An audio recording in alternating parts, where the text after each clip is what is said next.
Right, so what are we? May review on the Range Rover project. As you can see, it's starting to come together. I've been enjoying a beer or two at this end of this week. I've had the whole week down here, my dad's, to work on the car, and great strides forwards have been made. So I've painted the bulkhead, painted the inner wings, which includes the headlamp boxes and so forth. I've not done the slam panel yet. I've done bits and bobs inside here. The engine is off at the machine shop. The top coat that's gone on here isn't the final top coat. I need to flat this all back because it's a bit brush strokey, and I want these areas to be shiny, to be honest. So I'm going to flat those back and top coat them again. But there's only 3 bolts, one at the front there on the mount, 2 at the side here on the bulkhead to get the whole inner wing off. As far as the bulkhead's concerned, I've cleaned it, tidied all the welds up, I've seam sealed where I possibly can. I've sprayed a stone guard underneath, which is white. It's not an exact match for the body colour, but it will do. It's close enough. But as you can see, the side frames have gone back on again. So 2 side frames are on. Headlamp. The windscreen header rail's gone on. I had to do some repairs around this area, inside and out. It was not. It's less unattractive than it was before. The other side, no issues at all with the other side. Header rail's been cleaned and prepped, ready for an epoxy primer, which I'm going to do. I was thinking about I was thinking about just taking this edge back here. This is where the windscreen seal goes. But to be honest, the metal's still really thick here, and it's not weak, although it's looking slightly corrugated. It's good enough for the windscreen seal to go into. The bottom lip for the windscreen seal's there, and the side lips are here. I need to do something with these big gaps here because that will let water in. So I'm going to pull that together, line everything up, and sort those out. I don't want to weld the side frames to the bulkhead. As far as the back is concerned, I've just rested the boot floor in place. I've been sorting out the rear heel board. Rear heel board, excuse the noise. Rear heel board is actually in fairly good order. It's been given a rust treatment. I need to straighten the edges out. There's a tiny piece on the corner there which has started to rust. I've just cut that off, to be honest. The rest of it is in good order. So I shall epoxy prime that, stone guard the inside of it. The rear floor is less pretty. So previous owners patched trailing corner. I'm going to cut that off and do it again. And this side, opposite end of the floor, I think again it's the trailing edge of the floor, is rotten. The flap disc, not the flap disc, the wire brush disc did that. So it's not strong enough. I'm going to do that. Down this side, nothing really to report other than been tidying welds up, been brush seam sealing, and stone guarding. So if we look underneath, all the stone guard is on underneath. I don't know if you can see that or not. Wheel arch, we found a place to look.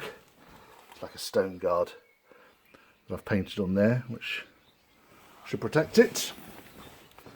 I've cut the holes for access to the rear light wiring through the trailing edge of the driver's side wing. I've made up a new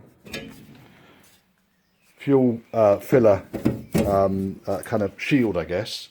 That was the original unit. So what we've got here is the top half here is original, bottom half has just been made up by the previous owner, and it was such a mess. I just used it as a template, which even that proved to be tricky because this thing even though it looks it, is not symmetrical. One way round, other way round. That caused me some aggravation when I was making up the patterns. But I've made the pattern and used the stretcher to stretch the flange for now around the edge. I've welded this chunk onto the D post, which was rotten and had a big hole in it. So that's all done, ready again for paint. I think once that filler is welded in on this back wing is then done. Just needs a top coat, putting over the lower sections, and an epoxy primer, cleaning back on the top sections. I mean, a lot of this area up here is hidden underneath the edge of the roof. So I'm just going to clean this back, treat the rust. There's no holes up here. Been along with the hammer, it sounds nice. And then just flat it back, ready for a top coat. The only bits you can really see are this bit, which is the top of the B post, the inside edge of the B post, the wing pop rivets on down here. So you can see this edge when you open the door. You can see this edge when you open the door, and obviously you can see the A post. And on the inside, we've got the top of the dash. Well, when the dash is in place, you can't see any of this. All of this area is covered up by the plastic trim cover that goes up there. All of the B post is covered up apart from this round edge here. It takes me on to the problem I've got.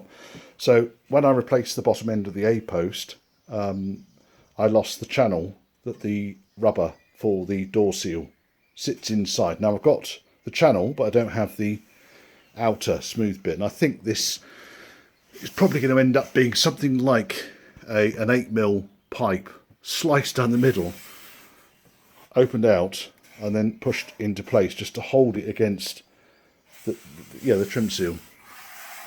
You can see it up there, the way it works. But that's coming on. Today, doing all sorts of odds and sods. Old pedal box is done, ready to fit.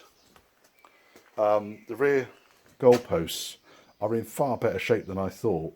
So I've taken off the lip on the top of the goalpost. That's the bit that goes in there. I've kept that because obviously it's quite a complex profile and I just want to replicate that. It's going to replace all of this. That's the profile for the standard bit that goes along here. Holes for the hinge. But other than that, hole that seems to be part of the manufacturing process.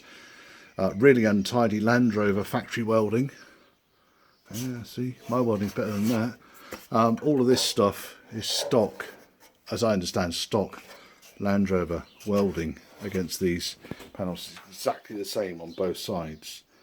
On the rear light units, I don't know what happened on these early cars and why the goalposts had to be welded like that. But these goalposts, I think, is actually not in bad shape. So I'm going to give, excuse the noise, I'm going to give this a wire brush back and fit it back onto the body. The lower cross member, that's the cross member that sits on top of the... In fact, let me just pause for a second. Just pausing. Okay, quick pause. And I've just located the goalpost on the back. It was a good idea to do this at this point because obviously the whole body frame has been apart and I can see the holes line up, the cross member lines up, it goes under the floor. I've not put the body mounts on it yet, but that's not going to be a huge issue because there's space under there for the body mounts to go onto, and all I would do is to jack the rear body up once it was bolted to the side frame and then attach the mounts back in there again. They're quite slim, but yeah, and then the roof goes on top of that, coming together. Pleased with it. What's next? So I guess next steps are painting the inside of the frame.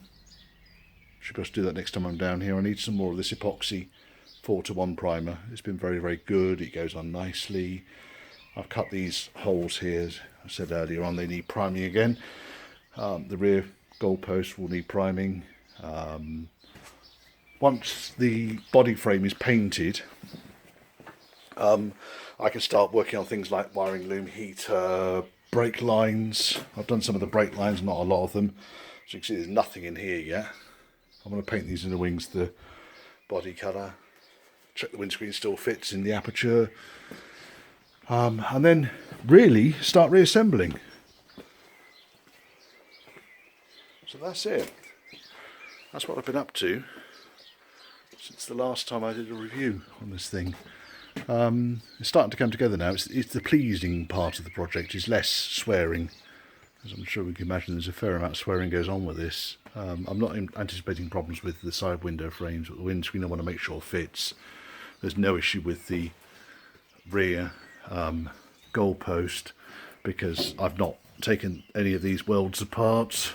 The cross member was already on it before I took it off, so I'm anticipating that is exactly the right shape. In fact, you can see here where the side frame sat before I took it off. There we are, it goes back in exactly the same place. You can see the welds there.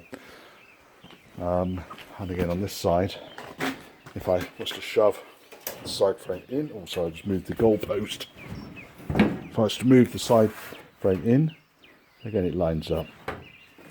So I'm happy enough that the body is in alignment. Right, onwards, upwards.